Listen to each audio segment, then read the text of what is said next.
Bună ziua, oameni buni, eu sunt Mușterel și aici sunt cu prietenul meu, Emirica 2016. Astăzi o să ne jucăm acest joc mirobolant numit Build a Boat for Treasure. În acest joc trebuie să-ți construiești o barcă și să ajungi până la final. Asta va fi ce o să facem noi astăzi. Plus o să vă mai arătăm noi niște chestii. Așa. Hai, Emir, vino. Nu băgați în seamă green screen-ul acesta, nu e nimic. Deci, primul glitch care puteți să-l faceți este în felul următor. Puneți bețe, din păcate eu n-am bețe de lemn, așa că o să pun din acestea. Puneți unul, după aia puneți încă... O să pun așa. După aia puneți încă două așa. Vă duceți apesați pe butonul ăsta de steluță și vă duceți până găsiți acest obiect. Îl puneți în felul următor și căutați magneți. Dacă nu aveți, că de-abia ați început jocul, trebuie să jucați. După aia trebuie să puneți cum a pus prietenul meu, așa. În magnetul să fie într-un fel în partea aceasta. Următoarea chestie care trebuie să facem este să punem un scaun din acesta și să punem 3 baloane în această poziție. Primul pe magnet, al doilea lângă balon și al treilea la final. Puteți să folosiți doar un balon, nu trebuie 3 neapărat. Dar astăzi o să folosim 3.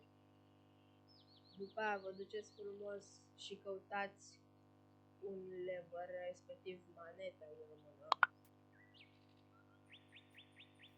Acum tot ce trebuie să faceți este să vă așezați, să dați delete la bucățica de jos. Eu am această unată, dar dacă nu aveți, pur și simplu dați start și după aia dați pe manetă. Și ar trebui să se întâmple acest lucru.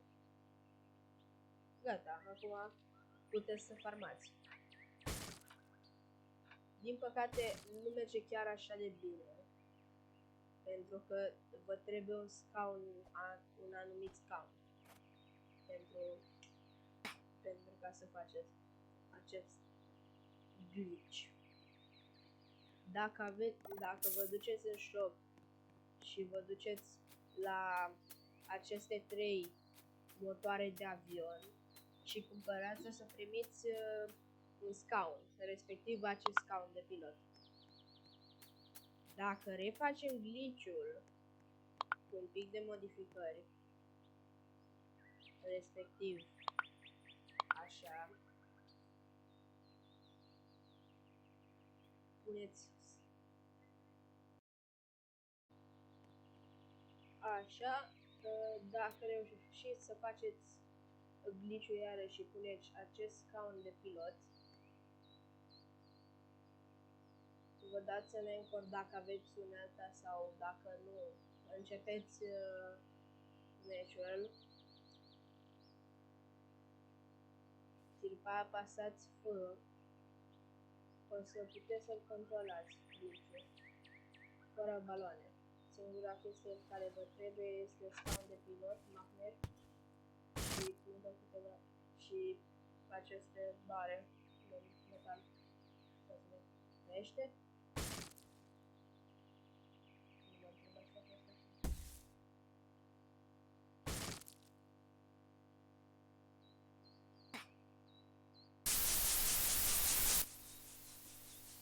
Următoarea chestie care o să facem acum va fi un glitch pentru a zbura. De parcă ați avea admin. Vă puneți un scaun din acesta mic. Dacă pentru acest glitch vă trebuie un torc, vă puneți tortul și vă mai trebuie și șurubelnița ca să-i dați anchor. După aia vă duceți la blocuri înapoi și băgați match rotation. Aveți grijă, fără match rotation nu o să meargă. Puneți hinge-ul așa, dați anchor și după aia gata, zburați. Și pentru ca să arate și mai bine, îl faceți transparent 100%. Îi dați transparency 100%. Acum doar trebuie să săriți. Și gata. Acum sunteți un admin. Dacă vreți să arate și mai bine și eventual să ajungeți până la sfârșit, vă dați iarăși anchor și puneți 3 blocuri așa în spate. Acest lucru va ajuta la ca caracterul să nu mai se ducă alandala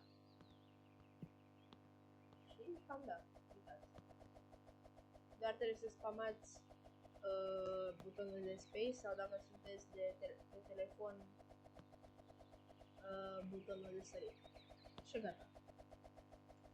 Dacă apăsați W sau mergeți în față în timp ce faceți glitch-ul, să vă duceți în sus și dacă apăsați S sau mergeți în jos de pe telefon, o să zburați în jos.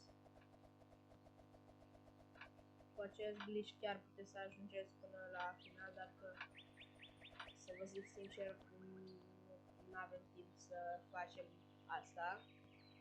Așa că la următorul glitch.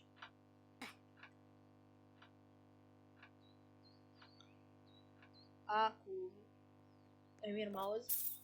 Da. Așa, eu și cu prietenul meu o să vă arătăm acum cum puteți să faceți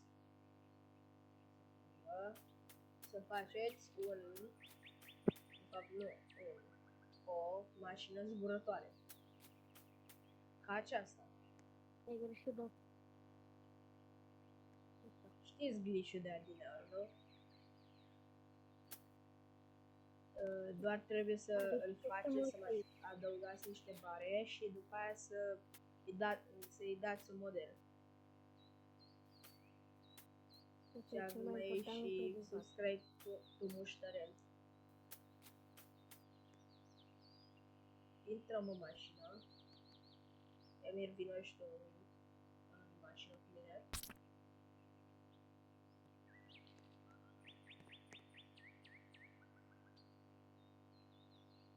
Acum apăsăm F și pur și simplu dăm în sus ca la Flappy Bird. Ia uitați cât de frumos merge.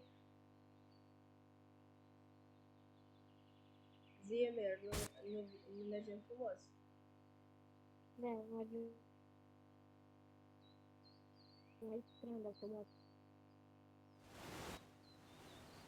Așa. Acum pur și simplu mergem până la final, dacă reușim să controlăm. Doar ca să știți, aici e mai greu să controlați mașina asta.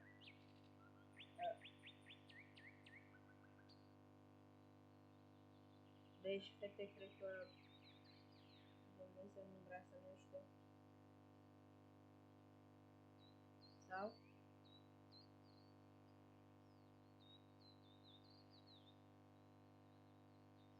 Deci, nu știu ce fac. E greu de controlat. Da. Puteam să ajungem, dar ne-am dus în void.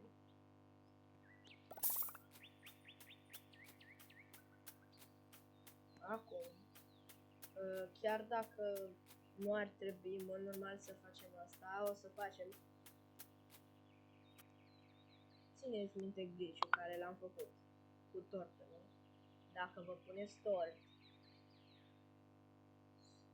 dacă vă așezați și puneți tort, ieșiți, dați anchor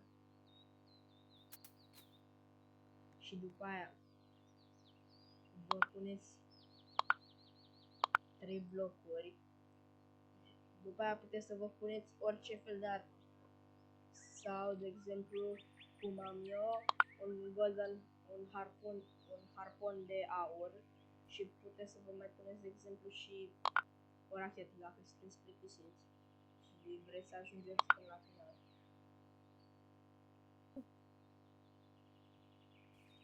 Așa, acum o să dăm un anchor și gata. Doar trebuie să vă mai dați o dată anchor în aer. Și să vă puneți Real, aici blocul în felul următor. este real. Da?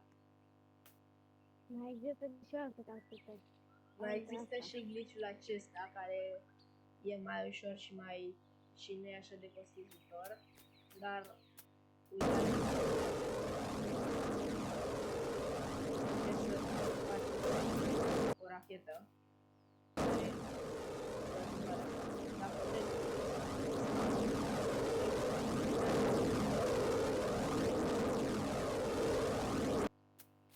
da, și puteți să mai folosiți acest harpon ca un grappler. Ia uitați.